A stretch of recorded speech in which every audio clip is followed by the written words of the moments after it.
Hello à tous, je suis aujourd'hui chez Laurence pour vous faire découvrir sa passion, son activité et plus particulièrement un stage qu'elle organise ce week-end pour faire découvrir ses connaissances dans les plantes, partager ça avec les participants. Très intéressant et il y aura une petite interview avec Laurence, donc hâte de vous faire découvrir tout ça.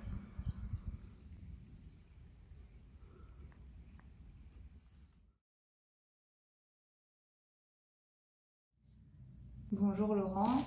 Bonjour Fiona. Merci de m'avoir accueilli pour ce week-end, pour pouvoir te suivre une journée.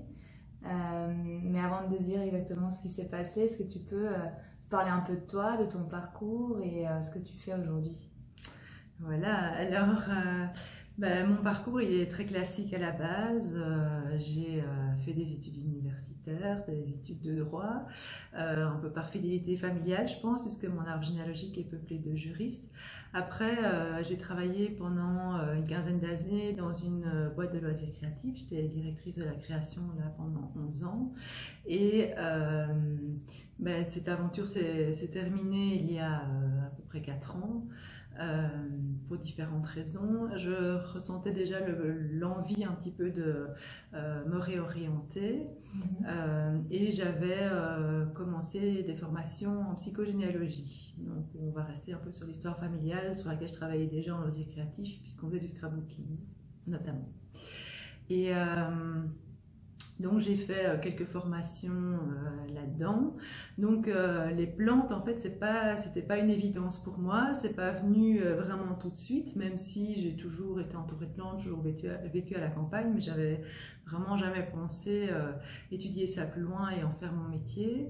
Et donc finalement, dans tout ce parcours de mise en place aussi d'une activité en psychogénéalogie, j'ai rencontré énormément de thérapeutes et notamment à un moment, j'étais chez une dame qui utilise comme outil de connaissance de soi le référentiel de naissance de Georges Colleuil, qui m'a dit que, au vu de la configuration du mien, ce serait peut-être intéressant que je m'intéresse aux plantes et qui m'a donné les coordonnées de l'école des plantes en Belgique. Donc c'est à Ath, c'est un samedi par mois pendant 3 ans. Et donc étant une petite fille obéissante, j'ai été voir et voilà, je sais pas, ça m'a parlé. Évidemment, toutes les dates me convenaient et donc j'ai commencé l'école des plantes il y a presque 4 ans maintenant, au mois d'août, ne sachant absolument pas ce que j'allais faire là, mais sentant quelque part que j'y étais à ma place. Je ne voyais pas du tout le lien avec la psychogénéalogie, je ne voyais pas vers quoi ça allait me mener, mais voilà, j'ai commencé faisant un petit peu confiance à toutes ces rencontres, ces petits clins d'œil de la vie. Alors après, 6 mois plus tard, il y a un chien qui est entré dans ma vie, ma chienne Opal, et avec elle, j'ai commencé à me promener 2 fois par jour à partir du mois de mars à peu près. Et donc, c'était vraiment tout le début de la saison des plantes. Et donc, j'ai pu apprendre à connaître et à reconnaître les plantes pendant toute une saison, en allant se promener avec elle 2 fois par jour pratiquement. Donc, chaque fois, je trouvais une nouvelle plante. Quand je rentrais chez moi, j'essayais de trouver son nom. Et puis, voilà, petit à petit, comme ça, il y a eu toute une période un peu d'apprivoisement mutuel entre les plantes et moi. Cette année-là aussi, donc j'essayais de créer quelque chose au niveau de la psychogénéalogie, une activité. Ça a commencé à prendre un peu, et puis ça s'est arrêté net à un moment. Et au moment de la Toussaint, je repartais quelques jours en vacances avec mes enfants pour, voilà, dans l'idée de refaire un petit peu ma communication. Et là, je suis tombée malade. J'ai une très grosse sinusite pendant 3 jours, vraiment dans un état semi-comateux, là, beaucoup de fièvre, etc. Je fais des tas de rêves. Et donc sortant de là, je me suis dit, ok, c'est que c'est pas ça que je dois faire. Si c'est pas ça que je dois faire, je ne sais pas ce que je dois faire. Donc je ne fais plus rien. Ça a été quelque chose de pas facile du tout pour moi. C'est vraiment un gros lâcher prise. Mais il y a des moments, je pense, où c'est nécessaire, où voilà, la vie nous envoie des signaux, comme quoi c'est ça qu'il faut faire, parce que pour que le nouveau puisse arriver, il faut vraiment pouvoir lâcher l'ancien. Et pendant 2 semaines, la seule chose que j'ai fait, c'est peindre 2 heures par jour. Et pendant ces heures de peinture, m'est venue l'idée de créer des coffrets de tisane à offrir en cadeau pour Noël à ma famille. Et donc c'est ce que j'ai fait, j'ai créé des coffrets tisane, il y avait 6 tisanes différentes et chaque fois un petit message. Ensuite, j'ai continué à offrir ces coffrets de tisane chaque fois que j'étais invitée quelque part. Et donc, j'ai été poussée par différentes personnes que je connaissais même pas forcément bien à commercialiser mes coffrets de tisane. Alors au niveau de la connaissance des plantes, cette année-là, c'est au mois d'avril, j'ai commencé à cueillir des plantes pour les sécher, un peu comme ça par hasard. C'était un petit défi qu'on s'était lancé avec une copine des plantes. Et j'ai commencé par l'aubépine. Et je me suis rendu compte en cueillant l'aubépine que j'avais des images qui me venaient. En l'occurrence, des images de mariage. Ce qui m'a semblé curieux au départ parce que dans mon référentiel, l'aubépine n'est pas forcément associée au mariage. Mais donc, vraiment pour définir un message, il y a différentes façons et différentes informations qui viennent de plein de côtés en fait. Donc là, j'avais cette image de mariage et puis j'avais les connaissances sur la plante.